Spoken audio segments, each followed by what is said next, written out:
देखें,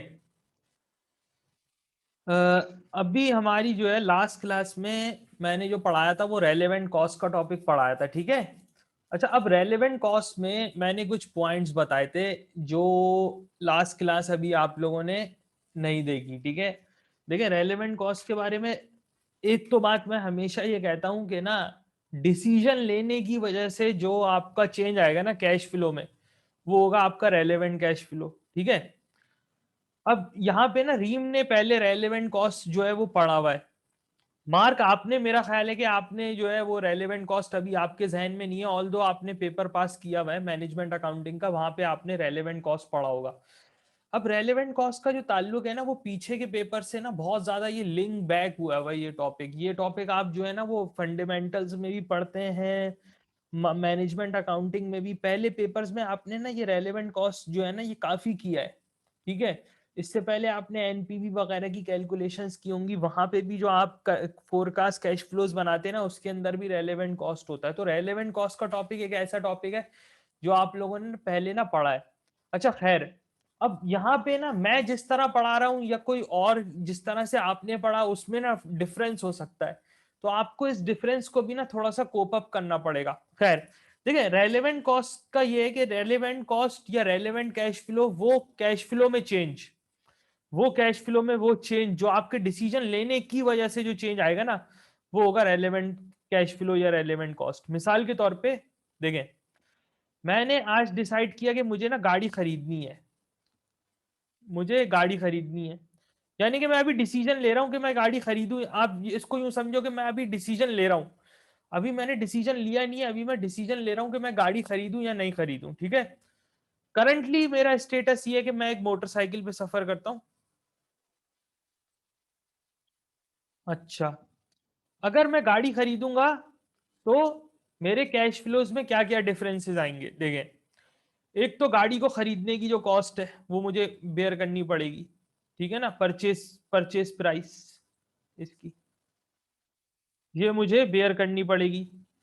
moving forward आगे क्या होगा कि इसके अलावा जो गाड़ी के जो एक्सपेंसेस हैं रिपेयर एंड मेंटेनेंस के, ये मुझे बेयर करने पड़ेंगे। देखें, Asghar, nice to see you here. देखें, ये मेरा वही वाला सिनेरियो है गाड़ी वाला, ये मैं इनको समझा रहा हूं। देखें, रेलेवेंट कॉस्ट असगर, ठीक है, वही वाला सिनेरियो है गाड़ी खरीदने वाला। देखें, अब मैं गाड़ी खरीदूंगा, तो मुझे ये कॉस्ट बेयर करनी पड़ेगी। गाड़ी की खरीदने की जो जो मैं गाड़ी खरीदने के लिए जो पैसे दूंगा, जो गाड़ी की कीमत होगी वो मुझे बेयर करनी पड़ेगी। गाड़ी में जो फ्यूचर में रिपेयर एंड मेंटेनेंस जो एक्सपेंसेस हैं उसके, वो मुझे बेयर करने पड़ेंगे। इसके अलावा फ्यूल एक्सपेंस, गाड़ी को चलाने का जो खर्चा है वो मुझे बेयर करना पड़ेगा, ठीक है। अगर गाड़ी के ऊपर हुकूमत ने कोई टैक्स लगाया हुआ है वो टैक्सेस मुझे देने पड़ेंगे, ठीक है। तो ये सारे मेरे क्या होंगे, ये सारे मेरे कैश आउटफ्लोज होंगे क्योंकि ये कॉस्ट मैं इनकर कर रहा हूँ। अच्छा, अब ये मोटरसाइकिल की बात है, ठीक है। तो मोटरसाइकिल में अब मैं क्या करूंगा, अब मैं डिस्पोज कर, यानी कि अब मैं मोटरसाइकिल को बेच दूंगा।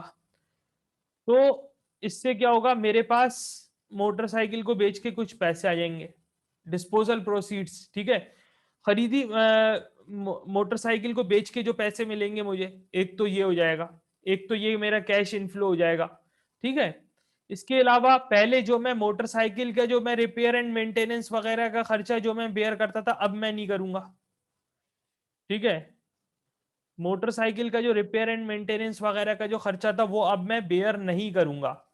मोटरसाइकिल का जो फ्यूल का एक्सपेंस था ये अब मैं बेयर नहीं करूंगा, ठीक है।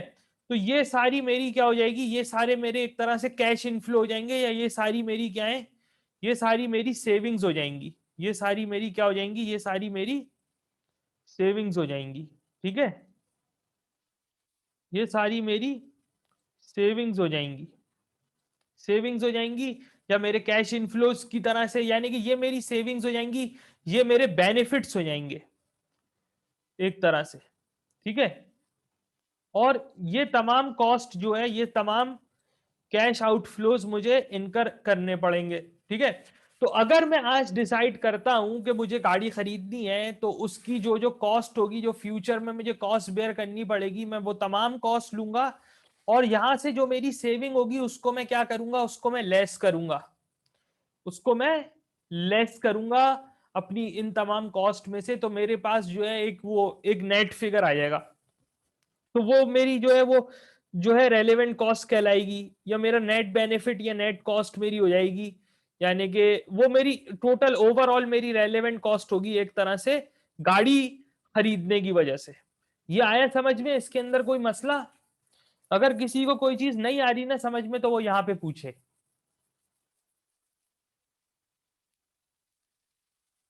Yes, anything that you need to ask please let me know. जी, रीम, मार्क एंड असगर, कोई चीज कोई सवाल किसी को पूछना है इसके अंदर, इस एग्जाम्पल के अंदर कोई सवाल पूछना है? देखो अभी हमने जो है ना यहाँ पे समझने वाली बात यह है कि अभी हमने गाड़ी जो है ना वो खरीदी नहीं है। अभी हमने गाड़ी खरीदी नहीं है। We haven't purchase the car yet.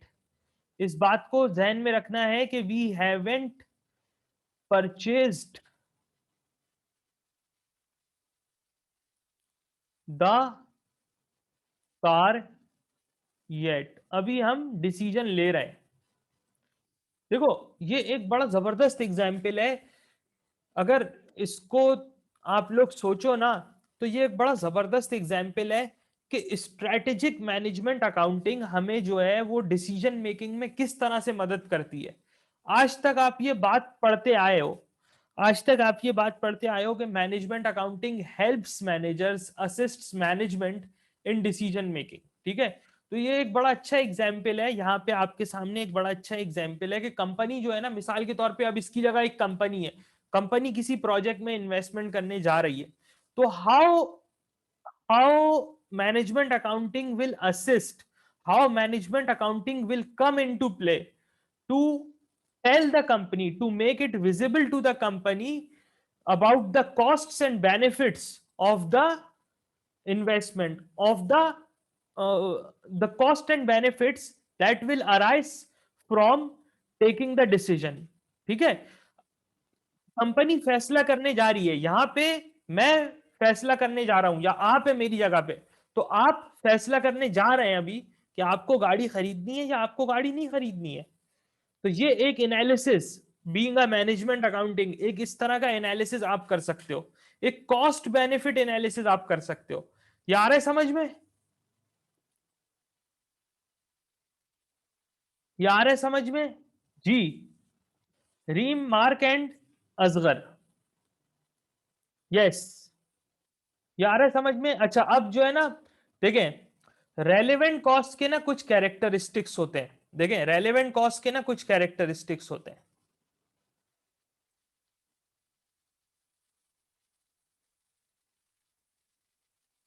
Wait a minute, देखें रेलेवेंट कॉस्ट्स, रेलेवेंट कॉस्ट्स के कुछ कैरेक्टरिस्टिक्स होते हैं।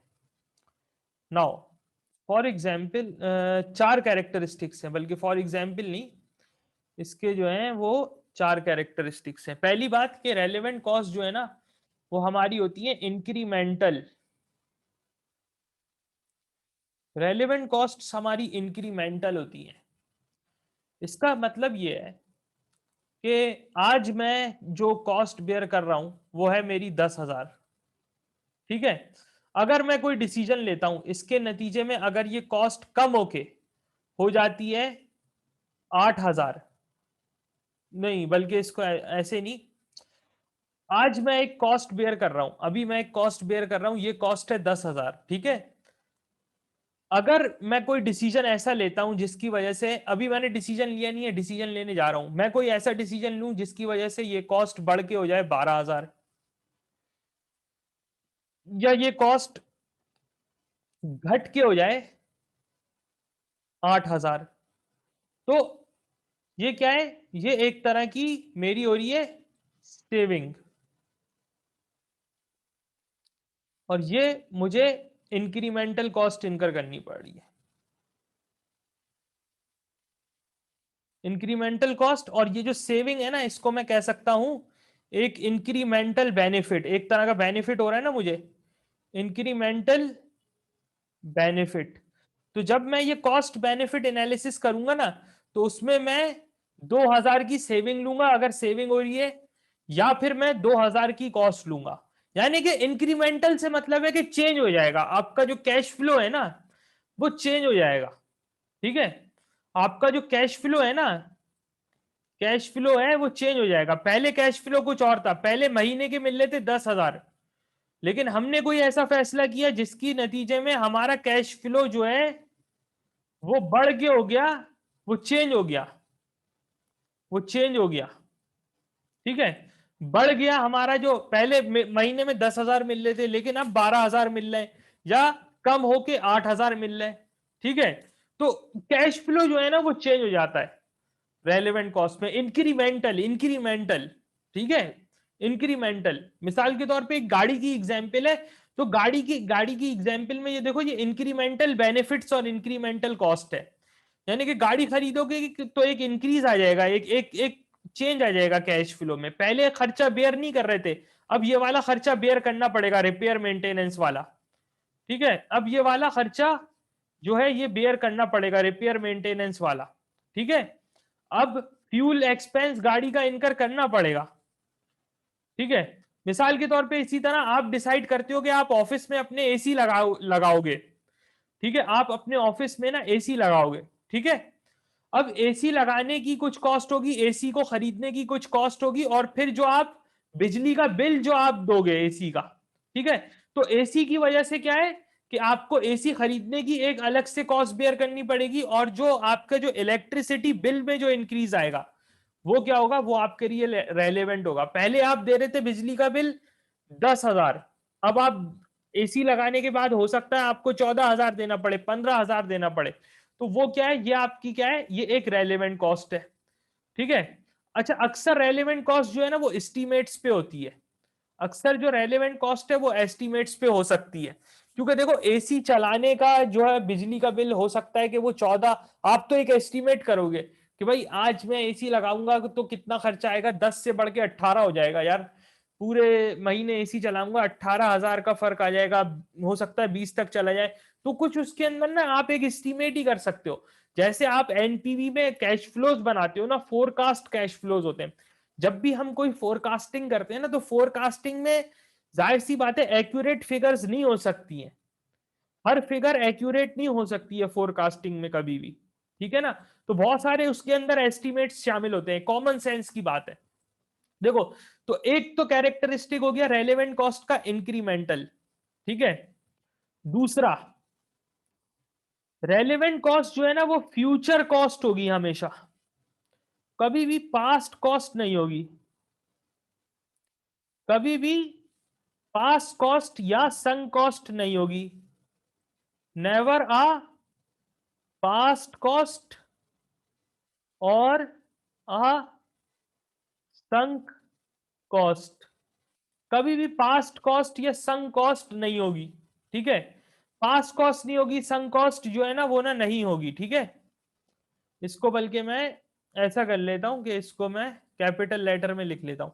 मतलब कहने का मकसद ये है कि एक ऐसी कॉस्ट जो आप पहले ही इनकर कर चुके हो, जो आप पहले ही इनकर कर चुके हैं, वो कहलाएगी आपकी पास्ट कॉस्ट या संक कॉस्ट। और रेलेवेंट कॉस्ट कभी भी आपकी पास्ट कॉस्ट या संक कॉस्ट नहीं होगी। ठीक है, संक कॉस्ट का लफ्ज जो है इसलिए इस पे जोर दे रहा हूं कि ये पेपर में आ सकता है। संक कॉस्ट जहां भी लिखा हो ना संक कॉस्ट, आप समझ जाओ कि ये पास्ट कॉस्ट की बात कर रहा है जो हम पहले इनकर कर चुके हैं।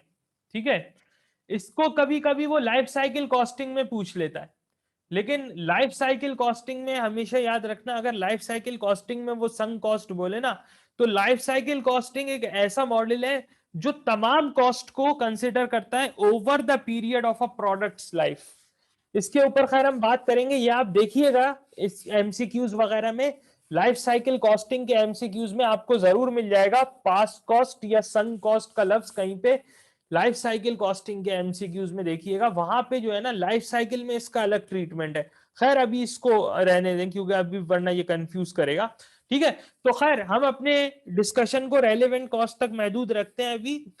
तो रेलेवेंट कॉस्ट कभी भी पास्ट कॉस्ट या संक कॉस्ट नहीं होगी, यानी कि जो आप पहले इनकर कर चुके हो। अब गाड़ी लेने से पहले, अभी मैंने गाड़ी खरीदी नहीं है, गाड़ी खरीदी नहीं है, फर्ज करो कि गाड़ी लेने से पहले मुझे कोई एजेंट मिला, मुझे कोई एजेंट मिला, मिसाल दे रहा हूं, मुझे एक एजेंट मिला, उसने बोला कि मैं आपको अच्छी गाड़ी दिलाऊंगा, मैं आपको बेहतर पैसों में गाड़ी दिला दूंगा। ठीक है, मैंने उसको कुछ पैसे दे दिए, उसने बोला कि भाई मैं कुछ फीस आपसे चार्ज करूंगा, वो फीस मैंने उसको दे दी। ऑल दो मैंने अभी गाड़ी खरीदी नहीं है, अभी मेरा कोई एग्रीमेंट नहीं हुआ है गाड़ी खरीदने का, उसने बोला कि मेरे भी तो भाई पैसे लगेंगे ना, मैं आपके लिए काम करूंगा, तो आप जो है ना मुझे ना कुछ अलग से फीस दो पहले ना। तो आप अलग से ना फीस मैंने उसको दे दी, कोई कुछ फीस मैंने उसको अलग से दे दी एजेंट को। ठीक है, एजेंट को मैंने अलग से फीस दे दी। ठीक है, तो वो जो फीस मैंने उसको दे दी ना, अब वो रेलेवेंट नहीं है, अब वो रेलेवेंट नहीं है, क्योंकि वो पैसे मैं उसको दे चुका हूं। अब मैं गाड़ी खरीदूं या नहीं खरीदूं, जो कॉस्ट में इनकर कर चुका वो तो मैं इनकर कर चुका, उसका अब मेरे डिसीजन लेने से उस कॉस्ट पे कोई फर्क नहीं पड़ेगा। मैं गाड़ी खरीदूं या नहीं खरीदूं, वो कॉस्ट में इनकर कर चुका हूं। Is that clear? ये बात आई समझ में आपको? पास्ट कॉस्ट या संक कॉस्ट, ये आई समझ में बात? Future cost, past cost, sunk cost. Relevant cost वो है जो मैं फ्यूचर में इनकर करूंगा।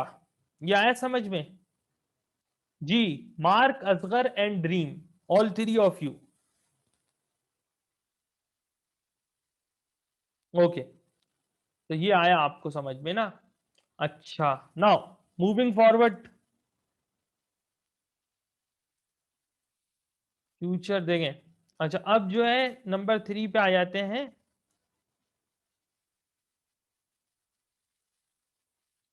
एवॉइडेबल।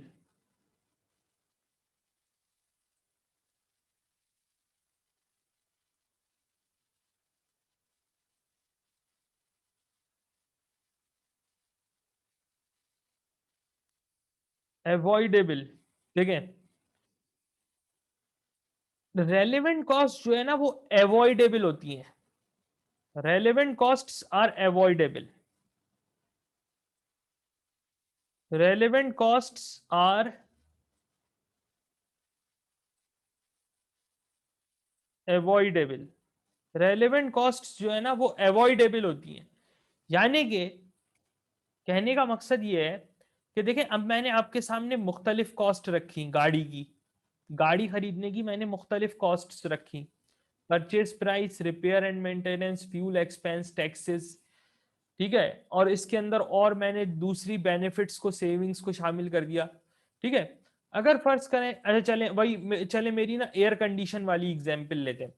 आप ऑफिस में एयर कंडीशन लगाने जा रहे हैं, ठीक है, तो आपको लगता है कि यार अगर मैं एसी लगा लूंगा, ऑफिस में एसी लगा लेता हूं, तो उसकी कॉस्ट जो है ना वो ज्यादा हो जाएगी। उसकी कॉस्ट क्या हो जाएगी? उसकी कॉस्ट मुझे ज्यादा इनकर करनी पड़ेगी। ठीक है, तो आप बोलते हो कि चलो यार मैं अभी ना एसी ना नहीं लगा रहा। तो अगर आप क्या कहते हैं, अगर आप एसी नहीं लगाओगे ना, तो ये कॉस्ट आपको इनकर नहीं करनी पड़ेगी।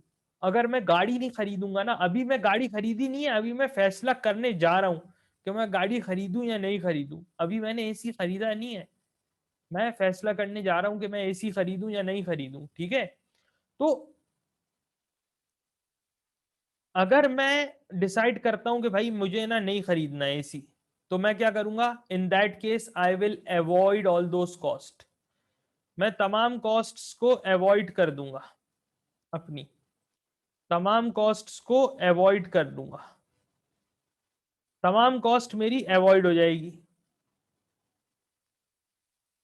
एसी की तमाम कॉस्ट मेरी क्या हो जाएगी? अवॉइड हो जाएगी। ठीक है, तो अगर, तो रेलेवेंट कॉस्ट कौन सी होती है जो अवॉइड कर सकते हैं हम? अगर हम डिसाइड करें कि भाई हमें नहीं करना है काम, तो हम क्या करेंगे? इस ऐसी सूरत में फिर क्या होगा? हम इस कॉस्ट को अवॉइड कर जाएंगे। ठीक है, तो रेलेवेंट कॉस्ट क्या होती है? अवॉइडेबल होती है। ये बात आई समझ में? अवॉइड कर सकते हैं हम इसको। इसके बरक्स फर्ज करें, फर्ज करें जैसे मैं आपसे बात कर रहा था ना गाड़ी खरीदने की, ठीक है, अब मिसाल के तौर पे अभी मैं जो है वो I am currently in the process of applying for Canadian immigration. ठीक है, तो उस कंसल्टेंट ने जिससे मैं अपना काम करवा रहा हूँ, उसने मुझसे कुछ पैसे, उसको मैं फीस दे चुका हूँ उस कंसल्टेंट को। ठीक है, तो अब अगर मैं आज डिसाइड करता हूं कि भाई मुझे कनाडा नहीं जाना है, तो मुझे क्या होगा, मुझे जो मैं पैसे उसको दे चुका हूं वो तो मुझे वापस नहीं मिलेंगे। ठीक है, वो तो मुझे वापस नहीं मिलेंगे, क्योंकि अब वो मेरे लिए क्या हो गई, अब तो ये कॉस्ट मेरे लिए क्या हो गई, अब संक कॉस्ट हो गई, क्योंकि मैं इनकर कर चुका हूं। ठीक है, मैंने उसके साथ एक रिटेनरशिप एग्रीमेंट साइन किया है। एक कंसल्टेंट के साथ एक रिटेनरशिप एग्रीमेंट होता है जब आप इमिग्रेशन के लिए अप्लाई करते हैं ना, एक एग्रीमेंट साइन किया मैंने कंसल्टेंट के साथ। उस एग्रीमेंट में ये बात लिखी हुई है कि अगर आप कनाडा नहीं भी गए, अगर आप नहीं जा सके कनाडा, आज से 2 साल के बाद आप कनाडा नहीं जा सके, तो आपको हमें मजीद कितने $200 देने पड़ेंगे। ठीक है, हमें मजीद आपको क्या करना पड़ेगा, आपको हमें मजीद $200 जो है वो देने पड़ेंगे, क्योंकि हमने हमने बहुत सारा काम किया है आपके लिए, और इस वजह से आपको हमें ये $200 देने ही होंगे। हमने आपका केस हैंडल किया है, हमने आगे आपका केस जो है वो इमिग्रेशन अथॉरिटीज को फॉरवर्ड किया है, हम बहुत सारा काम किया, करेंगे हम 2 सालों में, तो कम से कम आपको हमें $200 जो है वो देने पड़ेंगे। ठीक है, अच्छा, वरना जो डॉक्यूमेंट आपने हमारे पास जमा कराए वो आपको वापस जो है वो नहीं मिलेंगे। उस सूरत में जो डॉक्यूमेंट आपने हमारे पास जमा कराए वो फिर आपको, जो मैंने अपने एजुकेशनल डॉक्यूमेंट्स वगैरह उनको दिए हैं, वो फिर वो वापस मुझे नहीं करेंगे अगर मैं उनको ये पैसे नहीं दूंगा। ठीक है, तो अब क्या है कि ये देखें, ये पैसे मुझे देने ही देने हैं। ये पैसे मुझे देने ही देने, ऑल दो ये पैसे फ्यूचर में देने, अभी नहीं, फ्यूचर में देने। जब मेरा कोई आउटकम आ जाएगा कि भाई इनका हो रहा है जाने का पाकिस्तान से बाहर या नहीं हो रहा, तो उस वक्त जो है वो ये पैसे मुझे देने हैं उनको। ठीक है, तो देखें, ये क्या है, ये एक कमिटेड फिक्स कॉस्ट है। ये क्या है, ये एक कमिटेड फिक्स्ड कॉस्ट है। ये एक कमिटेड फिक्स्ड कॉस्ट है, कमिटेड फिक्स कॉस्ट है। ठीक है, ये कहलाती है कमिटेड फिक्स कॉस्ट, और ये कॉस्ट ऐसी कॉस्ट जो है वो रेलेवेंट नहीं होती। ठीक है, committed fixed costs are not relevant. ठीक है, तो ऐसी कॉस्ट क्या है, ये कमिटेड है, कमिट कर लिया हमने एक ना मुआहदे के तहत उस एजेंट से, उस कंसल्टेंट से हमने कमिट कर लिया कि भाई ये पैसे हम आपको देंगे ही देंगे। ठीक है, ऑल्दो हमने अभी ये पैसे नहीं दिए, लेकिन हमें देने तो पड़ेंगे फ्यूचर में। अब वो चाहे हमारा हो या ना हो, हमें ये पैसे देने पड़ेंगे हर सूरत। तो ऐसी कोई कॉस्ट जिसपे हमने कमिट कर लिया कि भाई हमें ये पैसे देने ही पड़ेंगे, तो ये कहलाएगी कमिटेड फिक्स कॉस्ट। ये रेलेवेंट नहीं होगी, ये रेलेवेंट नहीं होगी। ठीक है, ये रेलेवेंट नहीं होगी, कमिटेड फिक्स कॉस्ट रेलेवेंट नहीं होगी। हाँ, अगर कोई ऐसी कॉस्ट है जिसको हम अवॉइड कर सकते हैं। ठीक है, अब अगर आज मैं फैसला करूं कि भाई मुझे नहीं जाना कनाडा, तो वो मुझे छोड़ेगा थोड़ी, वो बोलेगा भाई $200 दो, वरना जो तुम्हारे वो हैं डॉक्यूमेंट्स जो मेरे पास हैं, एजुकेशनल डॉक्यूमेंट, मैं तुम्हें वापस नहीं करूंगा। ठीक है, तो ये मसला है इसके अंदर। तो ये कमिटेड फिक्स कॉस्ट है, इस तरह की जो कॉस्ट है ना वो कहलाती है कमिटेड फिक्स कॉस्ट। ये आया समझ में, भी बहुत ज्यादा, मैं बहुत ज्यादा जाके ना इसको जितना ज्यादा हो सकता है ना मैं इतना इसको ना वो एक्सप्लेन कर रहा हूं आप लोगों को। ये आ रहा है समझ में, जितना ज्यादा मुझसे हो सकता है ना मैं इस टॉपिक पे जोर दे रहा हूं। पहले भी समझाया है, पिछली क्लास में भी समझाया है, इस क्लास में भी दोबारा समझा रहा हूं। वजह यह कि ये बहुत मुश्किल चीज है, ये आ जाएगा ना समझ में, तो बहुत सारी चीजें आ जाएंगी समझ में, मेक और buy decisions, further processing decisions, और इसके अलावा आउटसोर्सिंग डिसीजंस, ये सब आ जाएगा, ये आ जाएगा ना समझ में, तो बहुत सारी चीजें आ जाएंगी समझ में। ट्रांसफर प्राइसिंग की बहुत सारी चीजें समझ में आने शुरू हो जाएंगी। ईवीए में इसकी एडजस्टमेंट जो है वो इंक्लूडेड है, बहुत ये इसके अंदर बहुत कुछ है। ये बहुत बहुत ज्यादा जो है ना, इसकी रेलेवेंस बहुत ज्यादा है इस टॉपिक की मैनेजमेंट अकाउंटिंग में। ठीक है। अच्छा तो ये बताएं, ये आया ये वाला कॉन्सेप्ट, अवॉइडेबल का कॉन्सेप्ट आया समझ में? अवॉइडेबल वाला कॉन्सेप्ट आया, ये समझ में आया अवॉइडेबल वाला? बताएं। जी, रीम एंड असगर, बताएं ये कॉन्सेप्ट आया कुछ समझ में? कोई ऐसी कॉस्ट जिसको हम अवॉइड अवॉइड कर सकें, वो हमारी रेलेवेंट कॉस्ट होगी। आया ये समझ में? जी, Reem and Asghar both of you.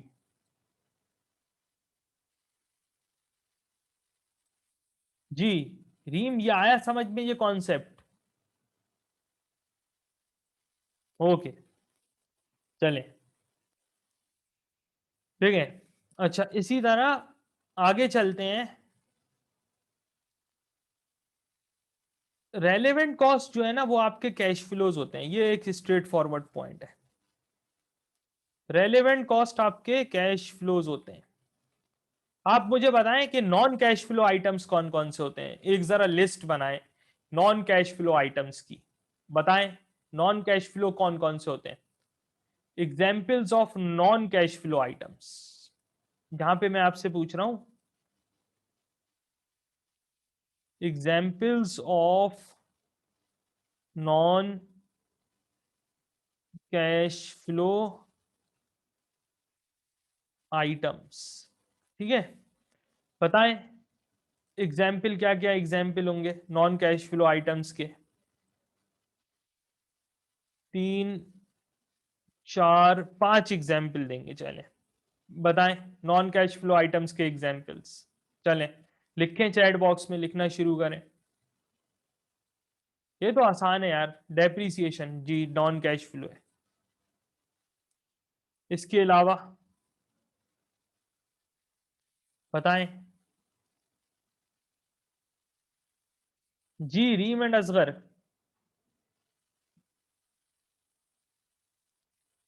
Mark, बताएं चलें। प्रोविजंस नॉन कैश फ्लो है। Bad debts non cash flow है।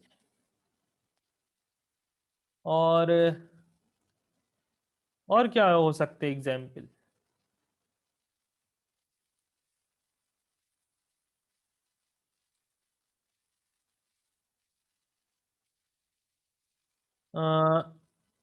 डेफर टैक्स, सही, नॉन कैश फ्लो है।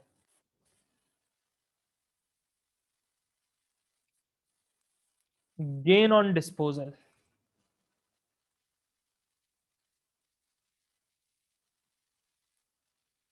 नॉन कैश फ्लो है। इसके अलावा आ जाते हैं तो एमोर्टाइजेशन नॉन कैश फ्लो है। ठीक है, तो इस तरह की जो भी कॉस्ट्स है ना, या लॉस ऑन डिस्पोजल भी हो सकता है, लॉस ऑन डिस्पोजल, इस तरह की जो तमाम कॉस्ट है ना, ये जो है कभी भी रेलेवेंट नहीं होंगी,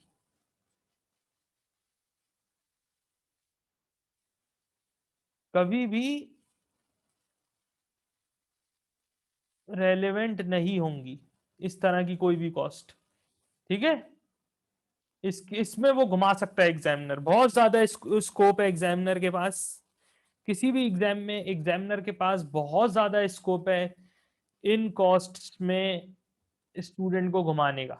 ठीक है, इन कॉस्ट में स्टूडेंट को घुमाने का और पूछने का कि रेलेवेंट क्या होगा। मिसाल के तौर पे देखें, यहां पे जैसे मैंने बोला था ना कि डिस्पोजल प्रोसीड, बाइक को बेचेगा तो डिस्पोजल प्रोसीड। देखें अब मैं आपसे सवाल करता हूं इसी से रिलेटेड।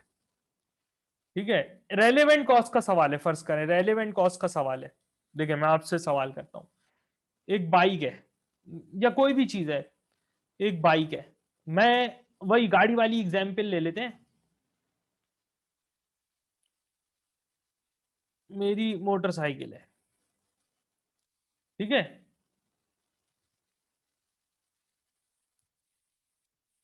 मोटरसाइकिल है, सही है। मैं कहता हूं कि मैं इस मोटरसाइकिल को बेच दूंगा, जब मैं गाड़ी खरीदूंगा तो इस मोटरसाइकिल को मैं बेच दूंगा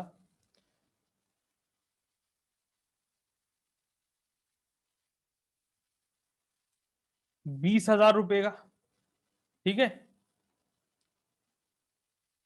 इस मोटरसाइकिल की जो कॉस्ट थी, जब मैंने ये मोटरसाइकिल खरीदी, तो ये मैंने खरीदी थी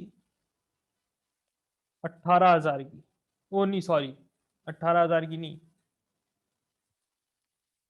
मैंने ये मोटरसाइकिल खरीदी थी 30,000 की, ठीक है। और इस मोटरसाइकिल को बेचने पे मुझे एक गेन ऑन डिस्पोजल हो रहा है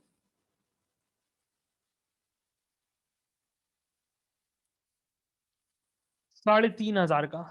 अब आप बताओ कि इसमें रेलेवेंट क्या है और नॉन रेलेवेंट क्या है। या बल्कि इसको गेन नहीं करो, यहां पे लिख दिया मैंने बीइंग एग्जामिनर, एग्जामिनर हूं मैं, और मैंने लिख दिया that I will get a benefit on disposal, benefit on disposal of 3,500। अब मुझे बताओ कि इसमें रेलेवेंट क्या है और नॉन रेलेवेंट क्या है। कौन सा कैश फ्लो है जो मेरे लिए रेलेवेंट है इन तीनों में।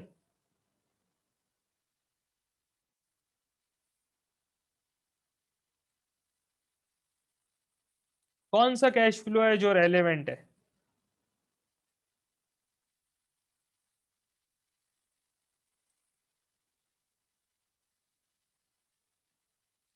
इन तीनों में जो है वो कौन सा जो है वो रेलेवेंट है।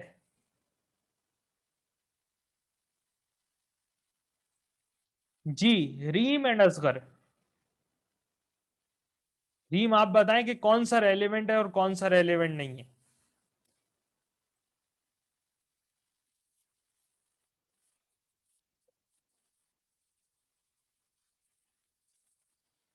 जी, रीम बताएं कि कौन सा रेलेवेंट है और कौन सा रेलेवेंट नहीं है। अभी मैं आंसर नहीं बता रहा, बताएं चलें। अच्छा, और बताएं। बताएं रीम, आप बताएं कि कौन कौन से रेलेवेंट है इन तीनों में और कौन कौन से रेलेवेंट नहीं है। लिखें चलें चैट बॉक्स में।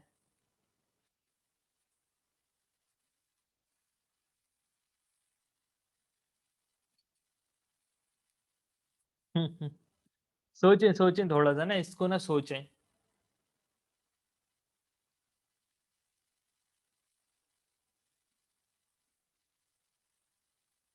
सोचे, तीनों तीनों सोचे।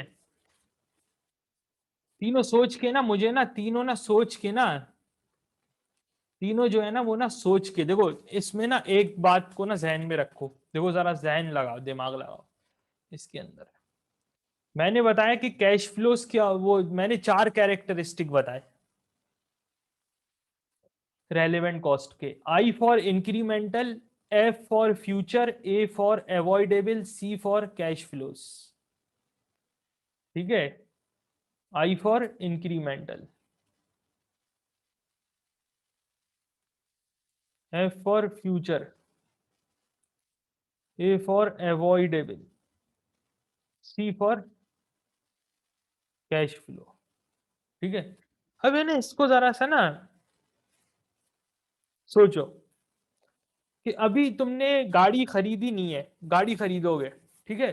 तो गाड़ी खरीदोगे तो बाइक को तो बेच दोगे, ठीक है, बाइक को बेच देंगे। बाइक को बेच के 20,000 रुपये मिल जाएंगे। इन 20,000 रुपये में 30,000 की ये बाइक खरीदी थी, और 3,500 का ना इसमें वो हो रहा है, फायदा हो रहा है, इसको बेच के 3,500 का फायदा हो रहा है, ठीक है। अब बताओ कि इसमें ना रेलेवेंट क्या है और इरेलीवेंट क्या है, जरा इस पे ना गौर करो, इसको थोड़ा सा ना सोचो। इस तरह मजा आएगा क्लास में। अगर ये सवाल तुम लोग कर सकते हो ना, बिलीव मी, आईसीएमए के जो घूमे घूमे फिरे जो सवाल आते हैं ना पेपर में, वो तुम कर सकते हो, बिलीव मी। इसको थोड़ा सा ना सोचो, थिंक ओवर इट। ठीक है, इसको ना सोचो जरा, थिंक ओवर इट। आप ना सोचो जरा इसको ना, थिंक ओवर इट।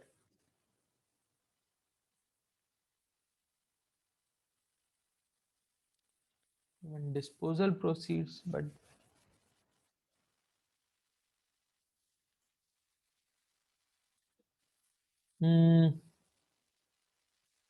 अभी भी गलत जा रहे हो, अभी भी गलत जा रहे हो। एक सही सही जवाब जो है ना, एक सही जवाब मुझे ना नहीं मिल रहा। सिर्फ है ना, सिर्फ ये 2 मिनट का मुझे टाइम दो यार, क्योंकि मैं भी थोड़ा सा थक गया हूँ बात करते करते। मैं 2 मिनट में ना आ रहा हूँ पानी पी के। जब तक इसको थोड़ा सा सोचो। Here I am taking a 2 minutes break ना, क्योंकि I am feeling a little bit exhausted. थोड़ा सा थक गया हूँ। 2 मिनट का बस मैं ब्रेक लेके ना मैं आता हूँ। तुम लोग इसको सोचो और मुझे ना बताओ, एक एक जवाब बताना, तीनों मिलके एक जवाब बताना कि भाई कौन सा रेलेवेंट होगा, कौन सा रेलेवेंट नहीं होगा। फर्स्ट करोगे, ये आईसीएमए के पेपर में ये इस तरह का आ गया, एक छोटा सा घूमा हुआ एमसीक्यूज आ गया, मल्टीपल चॉइस क्वेश्चन आ गया। अब बताओ मुझे, ठीक है? 2 मिनट का टाइम दो, मैं जरा पानी पी के आता हूँ। तुम लोग इसको सोचो प्लीज।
देखो, ये चलो एक एक आखिरी हिंट ना तुम लोगों के लिए ये है कि ये जो चार कैरेक्टरिस्टिक जो बताए ना, IFAC, I fake international federation of accountants है ना, तो उसके जरिए मैं ये याद करा देता हूँ आई फैक स्टूडेंट को।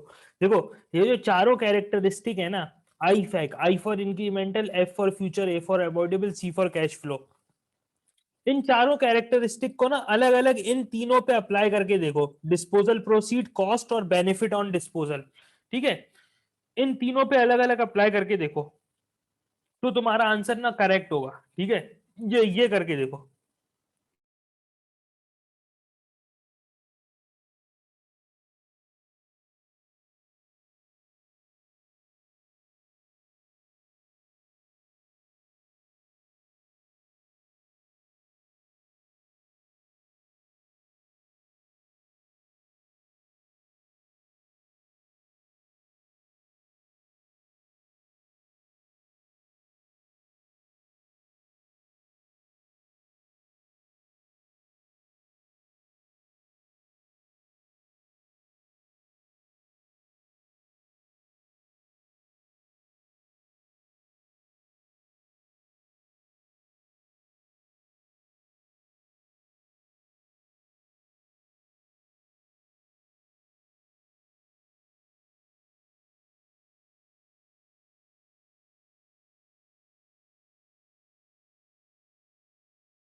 जी देखें देखें, अब देखें आप डिस्पोजल प्रोसीड देखें, पहले आ जाते हैं डिस्पोजल प्रोसीड पे।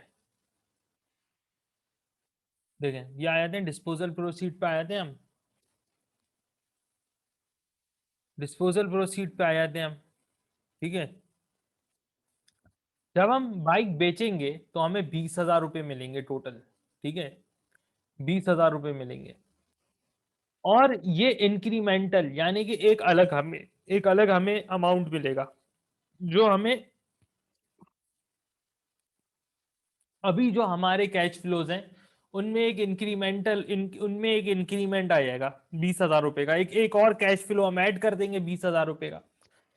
क्या ये फ्यूचर में होगा? हाँ ये फ्यूचर में होगा। अगर हम आज डिसाइड करेंगे भाई हमें गाड़ी खरीदनी है, हम बाइक बेच रहे हैं, तो फ्यूचर में हमें ये पैसे मिल जाएंगे, 20,000 की बाइक हम बेच देंगे। क्या ये अवॉइडेबल है? ठीक है, क्या ये अवॉइडेबल है? क्या ये अवॉइडेबल है? हाँ, अगर हम डिसाइड करेंगे भाई हमें नहीं खरीदनी है, क्या कहते हैं, गाड़ी नहीं खरीदनी, तो हम अगर हम डिसाइड करेंगे भाई ये अवॉइडेबल, हमें गाड़ी नहीं खरीदनी, तो फिर हम बाइक नहीं बेचेंगे, तो ये अवॉइड हो जाएगा, फिर ये कैश इनफ्लो हमारा नहीं होगा। क्या ये कैश फ्लो है? हाँ ये कैश फ्लो है, क्योंकि हमें 20,000 रुपए की कीमत मिलेगी, 20,000 रुपये हमें कैश में मिलेंगे, कैश में या चेक की शक्ल में हमें 20,000 रुपये मिलेंगे जब हम बाइक बेचेंगे। ठीक है, तो ये तो हो गया हमारा एक रेलेवेंट कैश फ्लो। तो ये तो हो गया हमारा इन तीनों में एक रेलेवेंट, ये तो हो गया रेलेवेंट। ठीक है, अब जहां तक बाइक की कॉस्ट का सवाल है, मोटरसाइकिल की कॉस्ट का सवाल है, तो आप सोचो ये कॉस्ट आपने कब इनकर की थी? मोटरसाइकिल की जो कॉस्ट थी वो आपने कब इनकर की थी?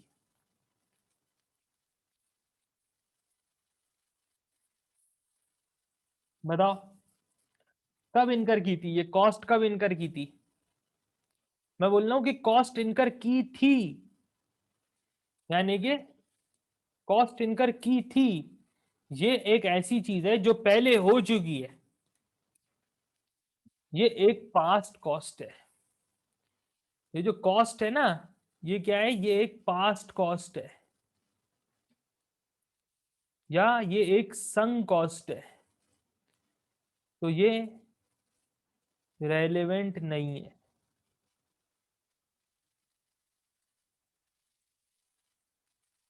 ये रेलेवेंट नहीं है।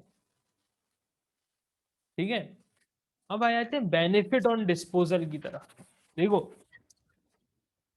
जब हम अपनी फाइनेंशियल स्टेटमेंट या हम अपने अकाउंट्स बनाते हैं, ठीक है, तो उसके अंदर गेन ऑन डिस्पोजल जाता है अदर कॉम्प्रिहेंसिव इनकम में।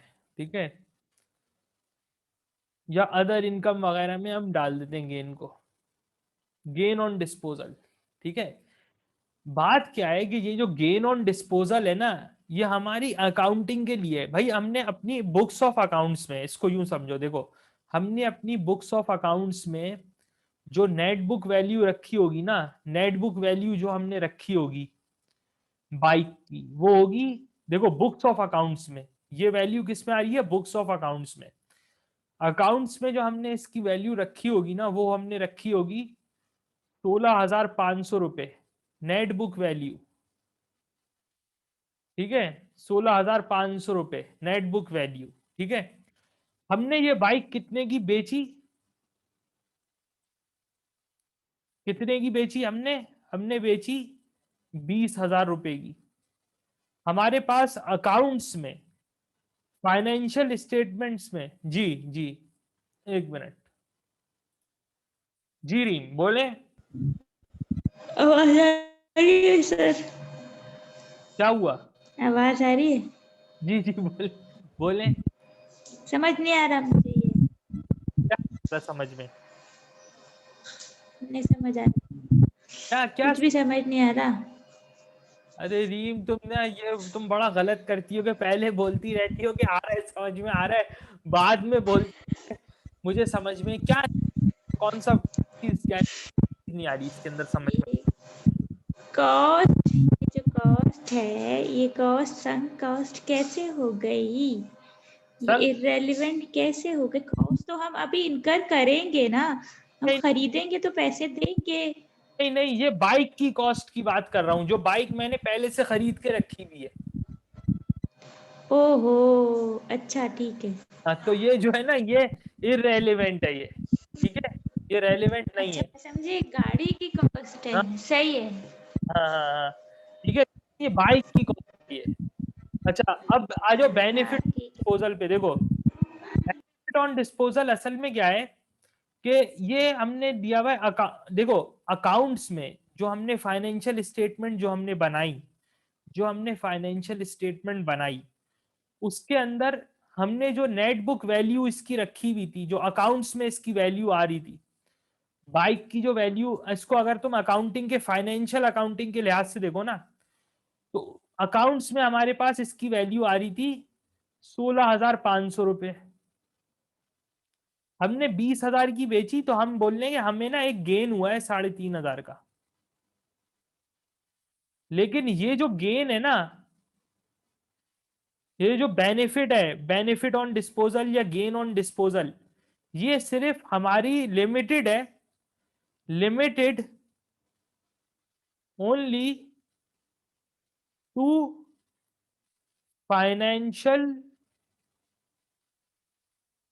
स्टेटमेंट्स। और ये जो गेन है ना, ये किसकी वजह से आ रहा है? ये आ रहा है, अगर तुम इसको सोचो तो ये गेन आ रहा है तुम्हारे पास because of the depreciation. Depreciation charge, जो तुमने डेप्रीसिएशन चार्ज किया होगा ना, उसकी वजह से ये गेन ऑन डिस्पोजल आ रहा है। अगर तुम कम डेप्रीसिएशन चार्ज करते, अगर तुम कम डेप्रीसिएशन चार्ज करते तो ये गेन लॉस में भी कन्वर्ट हो सकता था। इसी तरह से होता है ना अकाउंट्स में। ये बात आ रही है समझ में? यस, ये बात आ रही है समझ में?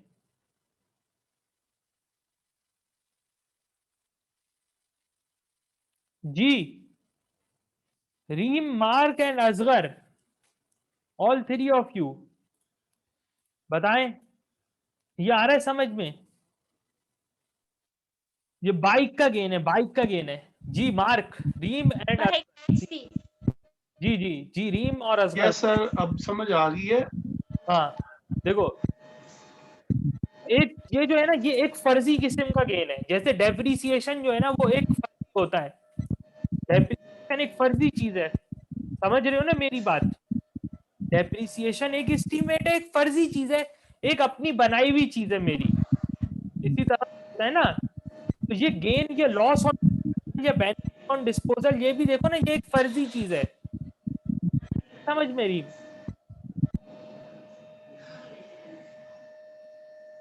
जी, रीम एंड मार्क।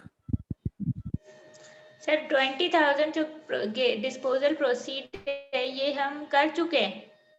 हाँ, या नहीं, देखो, डिस्पोज तो हम करेंगे ना जब हम डिसाइड करेंगे कि भाई, जब हम डिसाइड करेंगे कि हमें गाड़ी खरीदनी है और बाइक हमें बेचनी है, 20 अच्छा अगर, हाँ देखो, बेनिफिट ऑन डिस्पोजल मतलब, एक मिनट, ऊपर वाला जो डिस्पोजल प्रोसीड है वो किसका है? है क्या मैं कि सवाल ही समझ नहीं आ रहा, मुझे तो सवाल ही समझ नहीं आ रहा। यार, ये ना, ये देखो, सर अंदर इस टॉपिक में तुम लोगों की गलती नहीं है, इसके अंदर मेरी भी गलती नहीं है। मसला है कि ये टॉपिक बहुत टेढ़ा है, ठीक है? हेलो, डिस्पोजल, एक चीज देखिए, पहली वाली 20,000 किसके पैसे हैं? देखो, 20,000 ये जो है ना, 20,000 का? देखो, 20,000 का तो हमने ये बेचेंगे, हम बाइक बेचेंगे 20,000 की, ठीक है? अब हम, हमारा जो बेचेंगे तो 20,000 आएंगे। गेन ऑन डिस्पोजल है, वो 3,500, इसमें सिर्फ रेलेवेंट तो इसकी वैल्यू होगी, जाहिर सी बात है, वो 16,500 होगी। हाँ सही है, ठीक है? समझ गई। नेट बुक वैल्यू कैसे आती है? जब हम डेप्रीसिएशन चार्ज करते जाते हैं, तो नेट बुक वैल्यू आती जाती है हमारे पास। तो ये जो नेट बुक वैल्यू है, ये जो डेप्रिसिएशन है, ये जो गेन ऑन डिस्पोजल, तो एक फर्जी चीज है ना, ये तो मान रहे हो ना मैं, ये तो एक फर्जी चीज। असगर आप बताएं। सर मेरे ख्याल से ये बेनिफिट ऑन डिस्पोजल है सर, ये किसी सिस्टम के तहत आया है ना सर। सर रियलाइज तो हुआ है हमें कि हमें 3500 का जो है बेनिफिट हुआ। नहीं देखें, देखें डेप्रिसिएशन जो है ना, डेप्रिसिएशन अगर आप कम चार्ज करते, अगर आप डेप्रिसिएशन कम चार्ज कर रहे होते, तो हो सकता है कि ये जो गेन है ये लॉस बन जाता। तो डेप्रिसिएशन तो आप अपनी अकाउंटिंग पॉलिसी की वजह से चार्ज कर रहे हो ना। डेप्रिसिएशन का एक रियल वर्ल्ड से क्या ताल्लुक है भाई? मैं अपने एसेट पे डेप्रिसिएशन चार्ज कर रहा हूं, मिसाल के तौर पे मैंने कंप्यूटर रखा हुआ है, ठीक है, मैं इसके ऊपर डेप्रिसिएशन चार्ज कर रहा हूं, डेप्रिसिएशन चार्ज कर रहा हूं मैं कहता हूं कि बड़ा जबरदस्त कंप्यूटर है यार, मैं साल में सिर्फ 1000 रुपए इस पे डेप्रिसिएशन चार्ज करूंगा, 1000 रुपए चार्ज करूंगा। मैं 5 साल तक जो है ना, मैं 5 साल तक इस कंप्यूटर पे 1000 रुपए 1000 रुपए 1000 रुपए चार्ज करता हूं। मैंने 25,000 का कंप्यूटर लिया था, 5 साल के बाद जाता हूं बोलता हूं भाई ये मैंने 5 साल का पहले लिया था कंप्यूटर 25,000 का, मार्केट में जाता हूं, मैं बोलता हूँ भाई, और मेरी मेरी जो नेट बुक वैल्यू है ना इसकी 20,000 रुपए है, मैंने डेप्रिसिएशन इस पे ना 1,000 रुपए साल का चार्ज किया है, मेरी नेट बुक वैल्यू 20,000 रुपए है, इसको बिकवाओ तुम कितने का? 22,000 का मुझसे खरीदो, मुझे 2,000 का प्रॉफिट होगा। तो वो जो दुकानदार है ना, वो खींच के चमाट मारेगा मुझे, ऐसे ही होगा? सही कह रहा हूं मैं? शायद सर। ऐसा ही होगा, वो बोलेगा भाई 5 साल तुमने इस्तेमाल किया है इसको। डेप्रीसिएशन जो है, डेप्रीसिएशन हम क्यों चार्ज करते हैं? वो तो हमारी अपना अकाउंटिंग एस्टीमेट है, हमारी अपनी अकाउंटिंग पॉलिसी है। उसका मार्केट से जो एक्चुअल मार्केट जो चल रही है चीज की, जो एक्चुअल जो कैश फ्लो होने वाला है, उससे क्या ताल्लुक है डेप्रीसिएशन का? या बहुत ये भाई ऐसा तो नहीं है ना कि मैं इतना डेप्रीसिएशन चार्ज करूंगा तो इसके बराबर ही मुझे एक्चुअल कैश फ्लो, तो एक अलग चीज है और डेप्रीसिएशन एक अलग चीज है। वो बोलेगा, दुकानदार मुझे बोलेगा भाई मैं 2,000 का मुश्किल लूंगा ये कंप्यूटर, 5 साल पुरानी टेक्नोलॉजी है ये। तो वो एक एक्चुअल कैश फ्लो में और डेप्रीसिएशन में वो मुझे कितने दे रहा है? वो मुझे 2,000 रुपए का चेक दे रहा है, मैं लगा के बैठा हुआ हूं कि ये 20,000 रुपए का मेरा कंप्यूटर। कितना फर्क है? तो भाई एक्चुअल, मेरा कहने का मकसद ये है कि डेप्रिसिएशन तो मैं खुद चार्ज कर रहा था, डेप्रिसिएशन तो मैं खुद चार्ज कर रहा था, अब जो मुझे एक्चुअल कैश फ्लो हो रहा है उसमें और डेप्रिसिएशन में तो फर्क है ना भाई। डेप्रिसिएशन तो आप कुछ भी चार्ज कर लो, आप कम चार्ज कर लो, ज्यादा चार्ज कर लो, इस पे अगर कोई कोई ऐसा हार्ड एंड फास्ट रूल थोड़ी है डेप्रिसिएशन। ये आ रहा है समझ में आपको आजकल? Actual yes sir. Actual cash flow में और डेप्रिसिएशन में फर्क है। एक्चुअल कैश फ्लो में देखें, चले तो नहीं, आपको ना कंफ्यूजन क्यों हो रही है इसके अंदर? बेनिफिट देखें, गेन ऑन डिस्पोजल जैसे हमारी बात हुई थी ना कि डेप्रिसिएशन एक नॉन कैश आइटम है, डेप्रिसिएशन एक नॉन कैश आइटम है, इसी तरह गेन ऑन डिस्पोजल या ये जो बेनिफिट हो रहा है ना डिस्पोजल पे, ये एक नॉन कैश आइटम है, ये कोई एक्चुअल कैश फ्लो थोड़ी है। ये आ रहा है समझ में? एक्चुअल कैश फ्लो क्या है? एक्चुअल कैश फ्लो सिर्फ 20,000 है। एक्चुअल कैश फ्लो क्या है? एक्चुअल कैश फ्लो जो आपको फ्यूचर में होगा वो आपको क्या होगा? वो आपको ये होगा 20,000। तो ये वाहिद आपकी रेलेवेंट कॉस्ट है इस एग्जाम्पल में, ये आपकी रेलेवेंट कॉस्ट नहीं है, ये आपकी रेलेवेंट कॉस्ट नहीं है। ये आ रहा है समझ में? Reem and Mark and Asghar, yes three of you, आ रहा है असगर समझ में? गेन ऑन डिस्पोजल एक यस नॉन सर। है, ठीक है भाई। डेप्रिसिएशन तो आप जितना भी चार्ज कर लो, ठीक है, अब उसमें नेट बुक वैल्यू आपकी ज्यादा भी हो सकती है, कम भी हो सकती है, आप उसको लॉस दिखा दो या उसको गेन दिखा दो अपने फाइनेंशियल स्टेटमेंट में, ठीक है, उसका ताल्लुक जो एक्चुअल जो मार्केट में जो चीज चल रही है उससे थोड़ी है, जो आपको एक्चुअल कैश फ्लो होगा उससे थोड़ी है उसका ताल्लुक, ठीक है। ये आ रहा है Asghar, Reem and Mark, all three of you, ये आ रहा है आपको समझ में? जी रीम, जी आपको सर आ रहा है। काफी कंफ्यूज लग रही थी पहले भी, आप काफी कंफ्यूज लग रही थी एसएमए के पेपर में, अब अपने कंफ्यूजन्स ना क्लियर करें प्लीज। बताएं, ये आया समझ में? बताएं मार्क, आप हेलो, यस सर। बोलने मुझे सर क्लियर है। हैं। मैं असल में पहले थोड़ा सा कंफ्यूज इस वजह से था अब कि आप मेरे ज़हन में था कि ये जो कॉस्ट है ना, ये फ्यूचर में मतलब कि करनी है, लेकिन अब मुझे पता चला एक बाइक जो थी हमने पहले से खरीदी हुई है, उसको हमने यूज किया है कोई 5 साल या साल 2 साल, हाँ, तो उसके बाद हमने जो कॉस्ट है वो पुरानी हमने पे कर दी, इसलिए वो संक कॉस्ट है, तो वो रेलेवेंट कॉस्ट नहीं हो सकती। और ये जो डिस्पोजेबल है, ये हमें उस वक्त प्रोसीड मिला जब हमने उसको बेचा है, और बेचने के बाद जो हमारा डिफरेंस आया बुक वैल्यू में और एक्चुअल कैश फ्लो में, वो हमारा बेनिफिट आएगा या लॉस आएगा। तो मेरा ख्याल लॉस भी हमारे पास इरेलेवेंट होगा ना। लॉस भी इररेलेवेंट। ठीक है जी रीम, अब कोई चीज नहीं आई हो आपको समझ में, बताएं। नहीं, समझ आ गया। या आए जाने की ये चारों बातें आई हैं समझ में आपको, इंक्रीमेंटल, फ्यूचर, अवॉइडेबल और कैश फ्लो, ये चारों बातें आपको आई हैं समझ में? हाँ हाँ जी रीम, हाँ mark and three of you, ये हाँ, बात समझ आ गया। है। Fine fine. जी असगर, आपका आपका कंफ्यूजन यस, है, कंटिन्यू। कर लें अपना यहाँ पे, क्योंकि फिर ये ना तंग करती रहेगी, ये चीज ना आपको तंग करती समझ। रहेगी। जी असगर देखिए, आप है ना ऐसे नहीं बोलें कि आपको आ गया समझ, जो बात है ना आप अपनी जो रिलक्टेंस है आपके अंदर, उसको ना आप क्लियर कर लें। देखें, क्योंकि ये ना ये टॉपिक जो है ना, ये ऐसे में पास होने ही नहीं देगा, ये ऐसी चीज है ये। अगर ये क्लियर नहीं है ना, या आप यकीन मानिए ये ऐसा टॉपिक है, ये आपका ना पूरा पेपर फंसा के रख देगा एक चैप्टर। जो ठीक ठाक इसके अंदर है मसला, और ठीक ठाक कॉम्प्लिकेशंस है इसके अंदर। जी असगर, अभी भी बताएं, अभी भी डिस्कस कर लें आप, टाइम है, सर, टाइम है, पूरी रात बैठ जाऊंगा मैं, कोई मसला इसमें नहीं। ना कंफ्यूजन ये है कि अगर वो हाँ सर, अगर एग्जामिनर अगर हमें खुद से बता रहा है कि बेनिफिट ऑन डिस्पोजल है, हाँ, तो वो आपको बेटा तो हमें ये फील होता है जैसे रियलाइज हो गया। वो आपको ना कंफ्यूज कर रहा है, वो आपको ना कंफ्यूज कर रहा है। ठीक है, बेनिफिट ऑन डिस्पोजल अगर मैं लिख दूं, मिसाल के तौर पे, मिसाल के तौर पे मैं लिख दूं, gain on disposal, gain on disposal is shown in accounts of ₹5,000। तो आप क्या समझते हो कि क्या ये कॉस्ट जो है वो रेलेवेंट होगी, होनी चाहिए?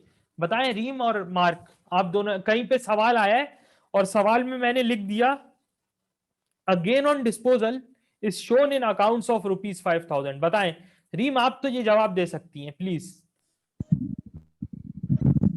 नहीं, गेन और लॉस नहीं होगा ना भाई, क्या हो गया? कैसे करते हैं? गेन और लॉस तो फर्जी होता है, एक्चुअल कैश इनफ्लो या आउटफ्लो थोड़ी होता है जो हम इसको काउंट करेंगे। ठीक है, ये जो है ना, अब मैं अगर मैं गलत नहीं हूं, मैं आपको सही कह रहा हूँ ना, आई करता है हमेशा यही करता है ना आईसीएमए का एग्जामिनर। बताएं रीम जी, बताएं। देखें, हमेशा जो है ना वो एग्जामिनर यही करता है, स्टूडेंट हमेशा यही करता है, ऐसे ही होता है ना एग्जाम्स में। बताएं, और एनीथिंग सिमिलर टू दिस? जी देखिए, आपके एग्जाम में ना हमेशा जो है ना वो एग्जामिनर इस तरह से पूछेगा चीजें, हमेशा से पूछता रहेगा वो, जो है ये मैं ऐसा। तो नहीं लूंगी गेन और लॉस, तो 100 की सीधी बात है। गेन और लॉस तो कैश इनफ्लो या आउटफ्लो, फ्यूचर बेनिफिट्स कुछ नहीं है, देखें कैश फ्लो जो है तो ना, उससे क्या फर्क पड़ता ये भी ये देखें मैंने आपको ऊपर बताया था ना कि नॉन कैश फ्लो आइटम है गेन ऑन डिस्पोजल, तो आप इसको इस तरह भी समझ सकते हैं कि देखिए कैश फ्लो जो है ना, कैश फ्लो क्या है? कैश फ्लो ये है खाली, this is the only cash flow in future, cash flow in future. देखें, अगर मैं डिसाइड करूंगा कि मुझे बाइक बेचनी है, तो जो फ्यूचर में कैश फ्लो होगा मेरा, वो होगा ये 20,000। ठीक है, ये मेरा एक फ्यूचर में कैश फ्लो होगा। ठीक है, ये जो गेन या लॉस वगैरह है ना, ये कैश फ्लो नहीं है।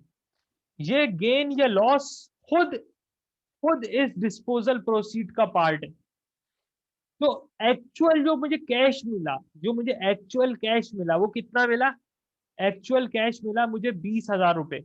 अब उसके अंदर लॉस शामिल है, गेन शामिल है, या उसके अंदर डेप्रिसिएशन शामिल है, या नेट बुक वैल्यू शामिल है, पैसे मुझे कितने मिले? 20,000। तो ये जो 20,000 है ना, ये मेरा कैश फ्लो है, और ये मेरा रेलेवेंट आइटम है, ये मेरा रेलेवेंट कैश फ्लो है। ये बात आ रही है समझ में?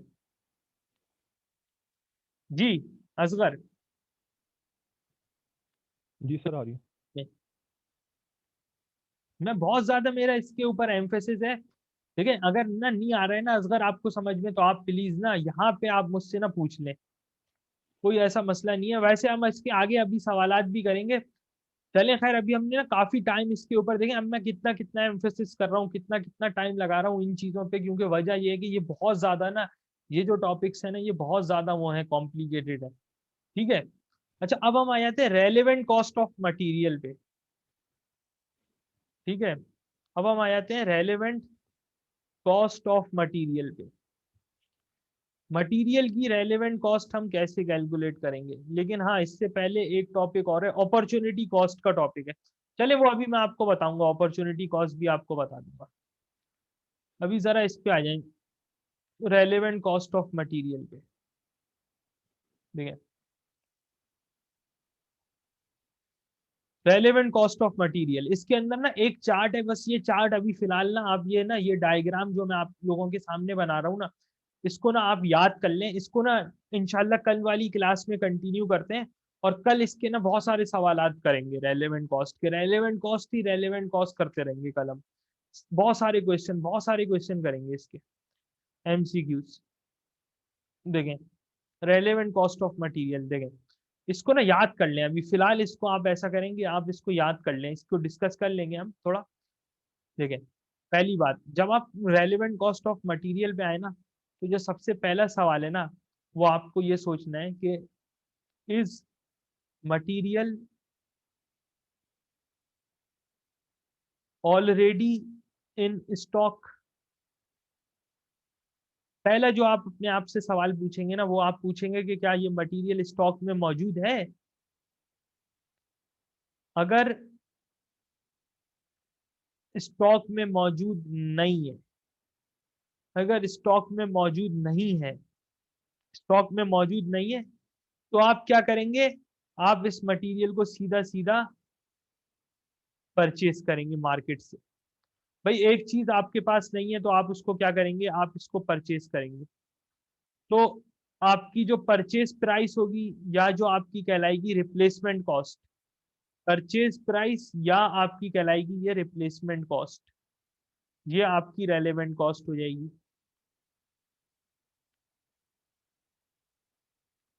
ठीक है, ये आपकी क्या हो जाएगी? ये आपकी हो जाएगी रेलेवेंट कॉस्ट परचेज, और ये कहलाएगी आपकी रिप्लेसमेंट कॉस्ट। ठीक है, तो ये आपकी रेलेवेंट, क्योंकि अब क्या है कि भाई एक चीज आपको कॉन्ट्रैक्ट में मटेरियल इस्तेमाल करना है, आपको कॉन्ट्रैक्ट में मटेरियल को इस्तेमाल करना है, लेकिन वो मटेरियल आपके पास स्टॉक में मौजूद नहीं है। तो जाहिर सी बात है, आप क्या करेंगे? आप बाजार से जाके उसको खरीदेंगे। तो खरीदेंगे तो ये जो खरीदने की जो कॉस्ट हो जाएगी, जो आपकी परचेस कॉस्ट होगी, या जो आपकी रिप्लेसमेंट कॉस्ट होगी, वो कहलाएगी, वो आपकी रेलेवेंट कॉस्ट हो जाएगी। ठीक है, that will be your relevant cost, ये आपकी रेलेवेंट कॉस्ट हो जाएगी। अच्छा, इसके बरक्स, अगर ये मटेरियल स्टॉक में मौजूद है, ठीक है, तो दो बातें हो जाएंगी।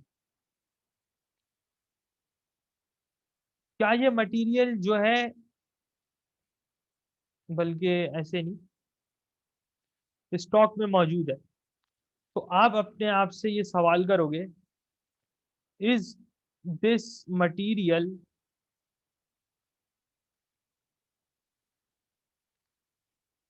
Regularly used by the firm. क्या ये मटेरियल रेगुलर इस्तेमाल होता है? क्या ये मटेरियल रेगुलर इस्तेमाल होता है?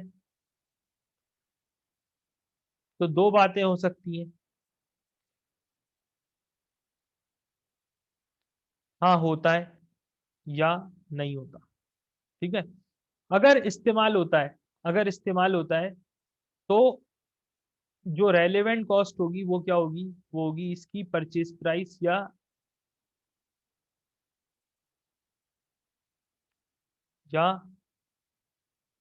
Replacement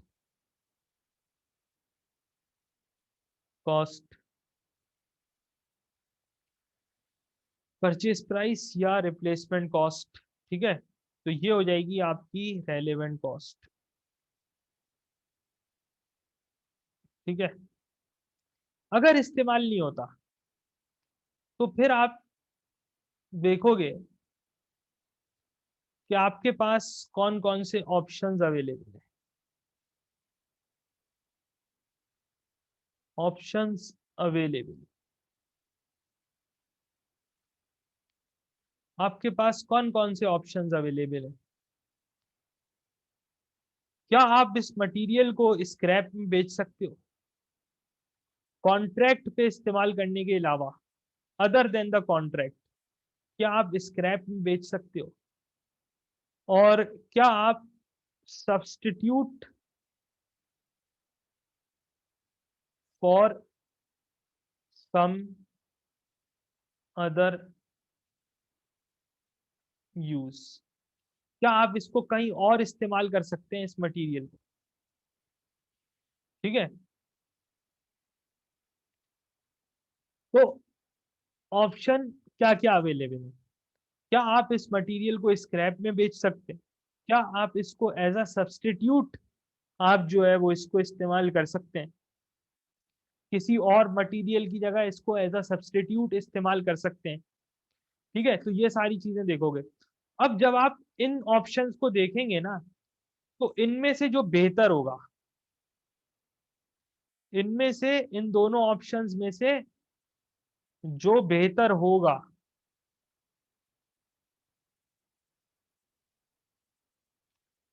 higher of,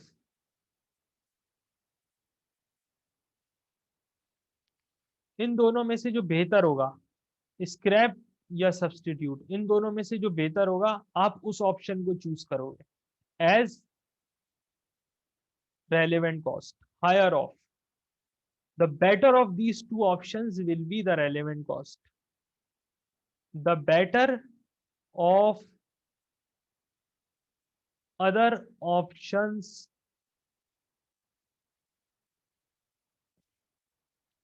will be the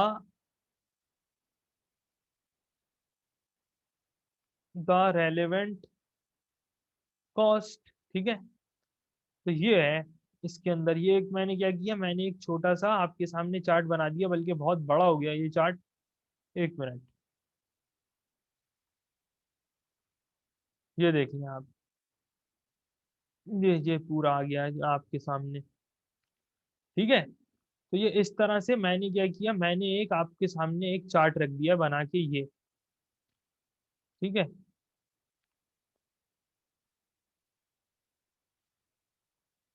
हम्म, ये ठीक है। तो अब इसके अंदर क्या है कि जो है, जब मटेरियल, हम जब भी मटेरियल की रेलेवेंट कॉस्ट की बात करेंगे ना, तो हमें पहले ये देखना है कि क्या मटेरियल स्टॉक में मौजूद है।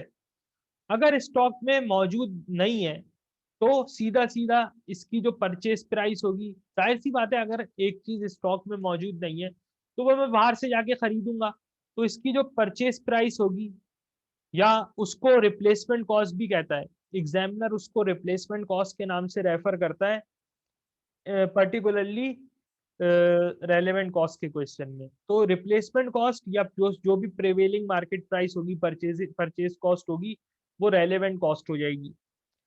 अगर मटेरियल पहले से स्टॉक में मौजूद है तो हम ये देखेंगे कि क्या मटेरियल रेगुलर इस्तेमाल हो रहा है।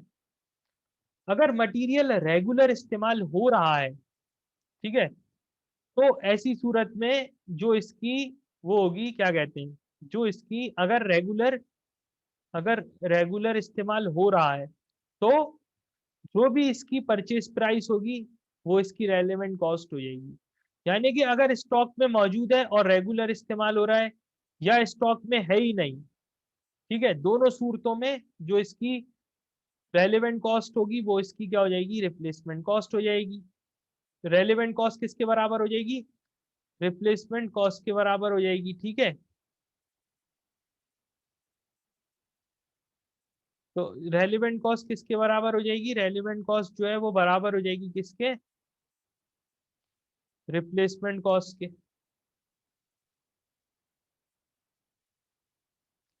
ठीक है, ये आया समझ में।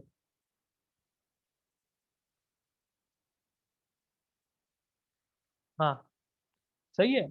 अच्छा, अब अगर रेगुलर इस्तेमाल नहीं हो रहा है, ठीक है, तो फिर मसला आता है, फिर आपके पास ना डिफरेंट ऑप्शंस होंगे। तो इनमें से जो भी बेहतर ऑप्शन होगा ना, कॉन्ट्रैक्ट, यानी कि कॉन्ट्रैक्ट के अलावा मैं देखूंगा कि जो मैं कॉन्ट्रैक्ट लेने जा रहा हूँ उसके अलावा मैं कहाँ कहाँ मैं इस मटेरियल को इस्तेमाल कर सकता हूँ। तो उसके अलावा जो है ना, जो भी ऑप्शंस होंगे उनमें जो भी बेहतर होगा ना, the better of the options, the better of these options will be my relevant cost. ठीक है, अभी आपको ना ये करना है कि आपको जो है ना इस चार्ट को ना आप ना याद कर लो, इस चार्ट को ना लिख लो, एक मरतबा अपने पास कॉपी डाउन कर लो। अभी अभी कॉपी पेज लाओ, पेंसिल लाओ, और अभी जो है ना इसको ना आप अभी इसी वक्त जो है ना वो इसको जो है ना अपने पास कॉपी कर लो, इस चार्ट को अच्छी तरह से, और इसको ना याद कर लो। ठीक है, ताकि ना फिर ये मसला नहीं करे। जी, रीम आपने कॉपी किया, नहीं किया होगा यकीनन, असगर ने भी नहीं कॉपी किया होगा। इस चार्ट को ना कॉपी कर लो। मैं अभी इसका ना पीडीएफ बना देता हूँ, और मैं पीडीएफ अभी इसका ग्रुप में शेयर कर देता हूँ। ठीक है, तो ये चार्ट आप लोगों के पास आ जाएगा। बस अभी ये काम करें आप कि ये जो चार्ट है ना ये आप अपने पास ना अच्छी तरह से ना इसको ना याद कर लें। ठीक है, अच्छी बात है। ठीक है, ले लिया ना इसका स्क्रीनशॉट, बहुत अच्छी बात है, बिल्कुल ठीक है। असगर आप भी ऐसा करेंगे, स्क्रीनशॉट ले लें इसका। वैसे मैं इसका पीडीएफ अभी शेयर कर रहा हूँ आपके साथ। ठीक है, अच्छा, इसके अंदर ना एक चीज और है जो मैंने अभी नहीं लिखी, और वो है डिस्पोजल कॉस्ट। ठीक है, कभी कभी क्या होता है कि डिस्पोजल कॉस्ट होती है मटेरियल की, disposal cost, disposal cost of material. तो अगर हम मटेरियल को, डिस्पोजल कॉस्ट क्या होगी कि मटेरियल को डिस्पोज ऑफ करने की कोई cost, disposal cost of material. ठीक है,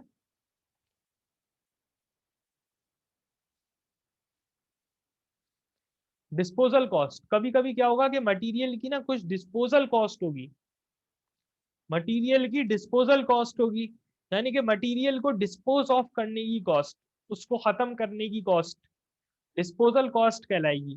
तो डिस्पोजल कॉस्ट ये होगी कि भाई अगर हम इस मटेरियल को कॉन्ट्रैक्ट पे इस्तेमाल कर लेंगे तो हमारी डिस्पोजल कॉस्ट क्या हो जाएगी, सेव हो जाएगी। नहीं, स्क्रैप ये है कि अगर हम मटेरियल को स्क्रैप में बेचेंगे तो हमें कितने पैसे मिलेंगे। और डिस्पोजल कॉस्ट क्या है कि डिस्पोजल कॉस्ट पे हमें पैसे लगाने पड़ेंगे। मटेरियल को डिस्पोज ऑफ करने के लिए, मटेरियल को खत्म करने के लिए हमें क्या करना पड़ेगा, हमें उस पर पैसे लगाने पड़ेंगे। मिसाल के तौर पे कुछ केमिकल्स वगैरह ऐसे होते हैं, कुछ हार्मफुल या कुछ टॉक्सिक वगैरह ऐसे होते हैं। जी, अ, जी रीम बोले।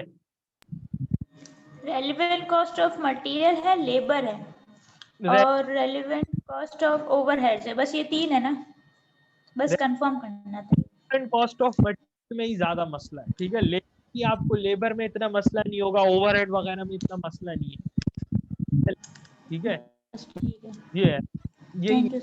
इसके अंदर। बाकी रेलेवेंट कॉस्ट ऑफ ओवरहेड्स वगैरह वो आपको आ जाएगा समझ में, उसके अंदर इतना कोई इशू नहीं है, देखें वो मैं बता दूंगा ना, कोई ऐसा कोई मसला नहीं है। खैर ये असल है रेलेवेंट कॉस्ट ऑफ मटेरियल, ठीक है। अच्छा देखें डिस्पोजल कॉस्ट ऑफ मटेरियल, देखें डिस्पोजल तो हो गया ना कि डिस्पोजल कॉस्ट ऑफ मटेरियल ये है कि भाई आपने मटेरियल को डिस्पोज ऑफ किया है, तो कोई कभी कभी कुछ केमिकल्स वगैरह कुछ ऐसे हो सकते हैं, टॉक्सिक प्रोडक्ट्स वगैरह कुछ ऐसे हो सकते हैं कि भाई जिसको आपको सेफली डिस्पोज ऑफ करने के लिए भी उनको कुछ पैसे लगाने पड़े, ठीक है। कोई चीज ऐसी हो सकती है, तो वो डिस्पोजल यानी कि अगर हम मटेरियल को कॉन्ट्रैक्ट पे इस्तेमाल नहीं करते, फर्ज करें कि हम जो कॉन्ट्रैक्ट लेने जा रहे हैं या जो भी हम डिसीजन लेने जा रहे हैं, अगर हम इस्तेमाल नहीं करेंगे तो इसकी वजह से हमें जो है एक कॉस्ट इनकर करनी पड़ेगी। तो अगर हम इसको इस्तेमाल कर लें तो ये कॉस्ट जो है फिर हमें इनकर नहीं करनी पड़ेगी, ये हमारी एक तरह की क्या हो जाएगी, सेविंग हो जाएगी, ठीक है। तो ये होती है डिस्पोजल कॉस्ट ऑफ मटेरियल। ये यानी कि स्क्रैप वैल्यू का उलट है समझो, ठीक है। स्क्रैप वैल्यू का उलट है। स्क्रैप वैल्यू ये कि भाई आपको जो है वो मटेरियल को स्क्रैप में बेच दिया, यहाँ पे क्या है कि आपने मटेरियल को डिस्पोज ऑफ किया तो उसकी कुछ कॉस्ट आपको इनकर करनी पड़ेगी। अगर आप कॉन्ट्रैक्ट में इस्तेमाल कर लेते हैं रेलेवेंट कॉस्ट और नॉट, सवाल आया कि रेलेवेंट कॉस्ट और नॉट, वो फिर हम ना सवाल में देखेंगे कि ये कॉस्ट कब रेलेवेंट होगी हमारे लिए और कब रेलेवेंट नहीं होगी। अच्छा ये कॉस्ट अगर आप सोचो कि कब ये रेलेवेंट होगी कब ये रेलेवेंट नहीं होगी, ये कब रेलेवेंट होगी और कब रेलेवेंट नहीं होगी। देखिए अगर हम डिसाइड करते हैं कि हमें मटेरियल जो है वो नहीं यानी कि इस्तेमाल नहीं करना, तो हमें ये कॉस्ट इनकर करनी पड़ेगी, ठीक है, क्योंकि अब हमें डिस्पोज ऑफ करना पड़ेगा मटेरियल को। लेकिन अगर हम ये सोचते हैं कि भाई हमें कॉन्ट्रैक्ट पे जो है कॉन्ट्रैक्ट पे, तो अच्छा इसमें ना होता क्या है कि ये जो डिस्पोजल कॉस्ट है ना ये एक तरह की ना सेविंग होती है। तो इसको जो है ना अगर हम यानी कि इस्तेमाल मटेरियल को इस्तेमाल करने से हमारी एक सेविंग हो रही होती है, तो इसको जो है ना हम क्या करते हैं, हम इसको ऐड कर लेते हैं, वो मैं आपको सवाल में करके दिखाऊंगा जब सवाल आएगा मेरे सामने। बहरहाल इसको अपने जहन में रखिएगा, डिस्पोजल कॉस्ट ऑफ मटेरियल को, ये एक अलग से एक छोटा सा इसके अंदर समझने की ये कॉन्सेप्ट है। बहरहाल ये अगर ये चार्ट आपको आ जाता है ना समझ में, तो आपको समझो कि मटेरियल की रेलेवेंट कॉस्ट ना आ जाएगी समझ में, इसको ना आपने याद कर लें, ठीक है। अच्छा अब एक और कॉन्सेप्ट है, एक लास्ट इसके अंदर, वो है अपॉर्चुनिटी कॉस्ट। देखो एक लास्ट कॉन्सेप्ट मैं यहाँ पे ये दे रहा हूँ आज का, और वो कॉन्सेप्ट है अपॉर्चुनिटी कॉस्ट। अपॉर्चुनिटी कॉस्ट देखिए ये आपने पढ़ा होगा इकोनॉमिक्स में यकीनन, ठीक है, ये आपने पढ़ा होगा कहाँ पे, इकोनॉमिक्स में। ये इकोनॉमिक्स का ही कॉन्सेप्ट है। अपॉर्चुनिटी कॉस्ट का मतलब ये है कि दुनिया में कोई भी चीज ऐसी नहीं है जो मुफ्त है। There is nothing in life as a free lunch, ठीक है। इसको थोड़ा सा आप सही कर लो, साफ सुथरा कर लो।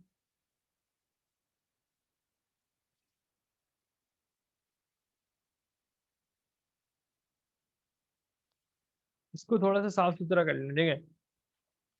लाइफ में कोई भी चीज ऐसी नहीं है जो मुफ्त में आपको मिल जाए। मिसाल के तौर पे मैं एक गेमर हूँ, ठीक है, मैं एक गेमर हूँ, but at the same time I am doing my business of online teaching. I am a gamer but at the same time मुझे वीडियो गेम्स का बहुत शौक है, ठीक है ना। तो मैं एक गेमर हूँ but at the same time I am doing my online tutoring, I am running at my online tutoring website और let's say my online tutoring business. अच्छा अब फर्ज करो कि मेरे पास जो है ना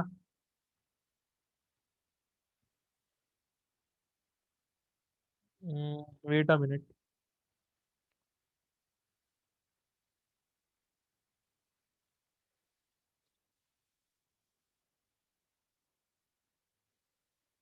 देखो अब मुझे क्या है कि मेरे पास ना दो ऑप्शन है, फर्ज करो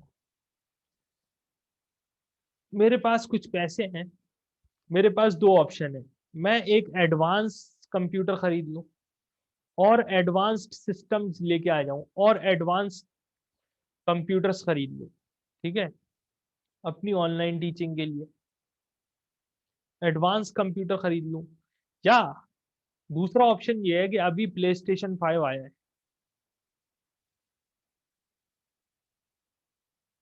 मार्क, आपको गेमिंग का शौक है?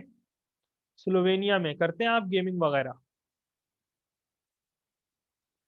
प्ले स्टेशन 5 आया है? नहीं, शौक नहीं है, क्योंकि वहां पे तो वो गेमिंग अरीनाज वगैरह काफी हैं गेमिंग अरीनाज वगैरह, गेमिंग के टूर्नामेंट्स कभी आपने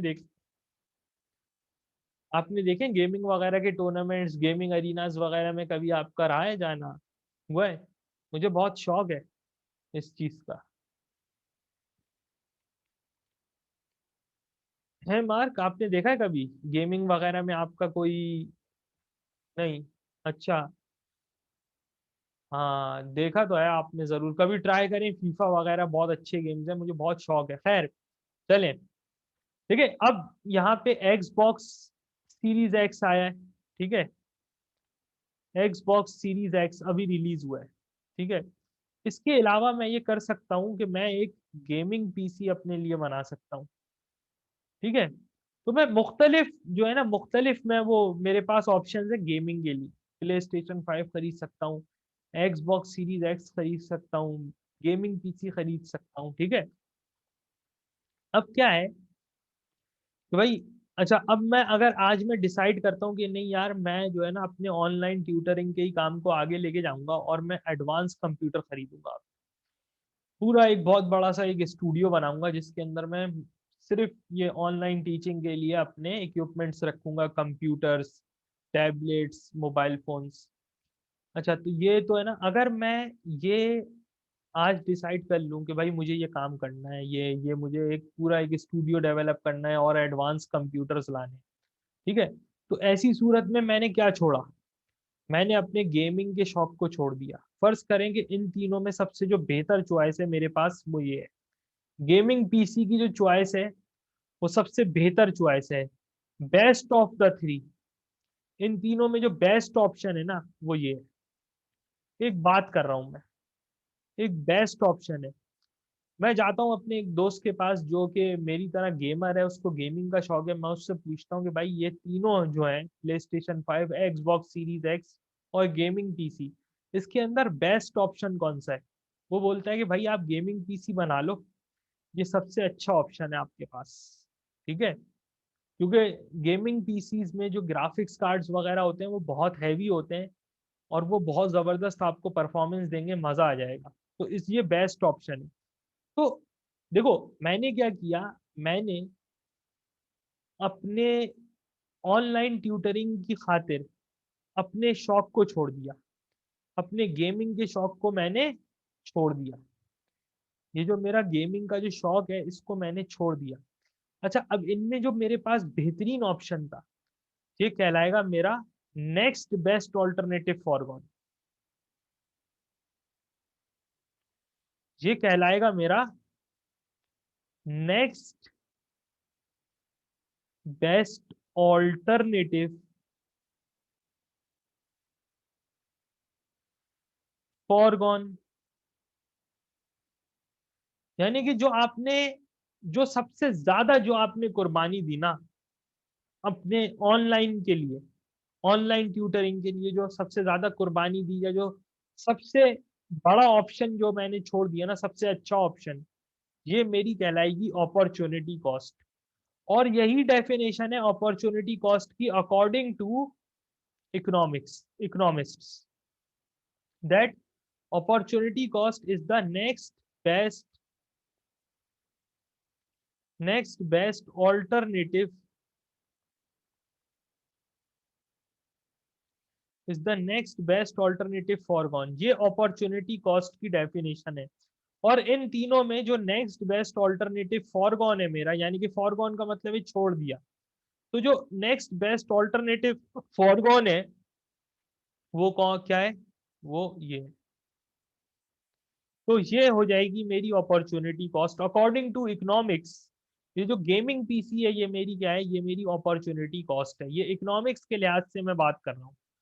ठीक है, तो देखो, यहाँ पे जब हमने मटेरियल की बात की, इसमें एंड में आके यहाँ पे हमने मटेरियल की बात की, तो देखो ये लिखा हुआ है हायर ऑफ स्क्रैप या substitute for some other use. तो हायर ऑफ क्या है कि भाई बेहतर, the better of other options, यानी कि जो बाकी जो ऑप्शन मौजूद है आपके पास, इनमें जो बेहतर ऑप्शन है वो क्या है, वो बेहतर ऑप्शन जो है वो आपकी रेलेवेंट कॉस्ट होगी। तो ये एक तरह से यहाँ पे क्या है कि ये जो है ना एक तरह से आपकी क्या है, ये एक अपॉर्चुनिटी कॉस्ट है। ये क्या है, ये एक अपॉर्चुनिटी कॉस्ट है।